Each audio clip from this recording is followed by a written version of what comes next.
அம்மா என்னம்மா உங்கள் அம்மா ஒரு மாதிரி கோவமாக பேசிட்டு போகிறாங்க? அம்மா அழுவாதம்மா, என்னாச்சு சொல்லுமா, அழுவாதம்மா. எங்கள் அம்மா உனக்கு கல்யாணம் 7 வருஷம் ஆகுதுல, எனக்கு ஒரு பேரனும் பேத்தி பத்துக்கு தானாடி. அம்மா இல்லை உயிரோட எடுத்துக்க செத்துடலாம். அம்மா இதெல்லாம் நினச்சா ரொம்ப தலைவலிக்குது, நான் போய் டீ குடிச்சிட்டு வரேம்மா. சரிங்க. பா ஆள் வருது, கண்ணு தெரியல உனக்கு? அண்ணா சாரிண்ணா, எனக்கு கண்ணு தெரியாதுண்ணா. இந்த ரோடு மட்டும் கொஞ்சம் கிராஸ் பண்ணி விடுங்கண்ணா. ஓ அப்படியா, சாரிப்பா சாரிப்பா, வாப்பா வாப்பா. அண்ணா நீங்கள் ஆள் எப்படி இருப்பீங்கன்னு தெரியல, ஆனால் நீங்களும் உங்கள் பிள்ளையும் 100 வருஷம் நல்லா இருக்கணும்ண்ணே.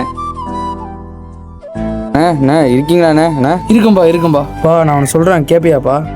சொல்லுங்கண்ணே, கேட்குறேன். எனக்கு பசங்கன்னு சொல்லி யாரும் இல்லைப்பா, நான் ஒன்று எடுத்து வளர்த்துக்கவா? வேணாண்ணே, நானே கண்ணு தெரியாதவன். என்ன கூட்டின்னு போயிட்டு உங்கள் வீட்டில் எதனா சண்டை ஆகிட போகுது. வேணாண்ணே. பா அதெல்லாம் ஒன்றும் இல்லைப்பா, என் பொண்டாட்டி நான் பார்த்தா சந்தோஷம் தான்ப்பா போடுவா. வேணாண்ணே, பரவாயில்லண்ணே, வேணாண்ணே. அட வாப்பா, அதெல்லாம் நான் பார்த்துக்கிறேன்.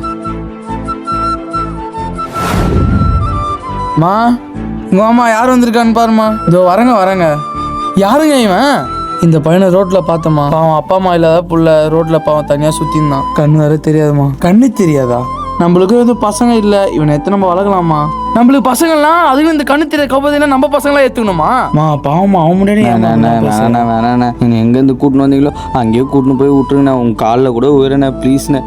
என்னங்க இதெல்லாம் செட் ஆகுது? அவனை எங்கேருந்து கூட்டின்னு வந்தீங்களோ அங்கேயே கூட்டின்னு போய் விட்டுருங்க. மாமா ப்ளீஸ்மா, உன் காலில் கூட உயிரமா, வீட்டு வரைக்கும் கூட்டின்னு வந்துட்டோமா, மறுபடியும் போய் விட முடியாதுமா, மனசு கஷ்டமாயிடுமா. உங்கள் மைண்டில் என்னவோ முடிவு பண்ணி வச்சிங்க, இதுமாரி நான் என்ன சொன்னாலும் கேட்க போகிறது, என்னவோ பண்ணி தொலைங்க. சரி வாப்பா உள்ளே போகலாம் வாப்பா. நான் அவ்வளோ சொல்லி கேட்காம கூட்டின்னு வந்து உட்கார வச்சிருக்கிறான். இனிமேட்டு தான் என் ஆட்டத்தை பார்க்க போகிறீங்க.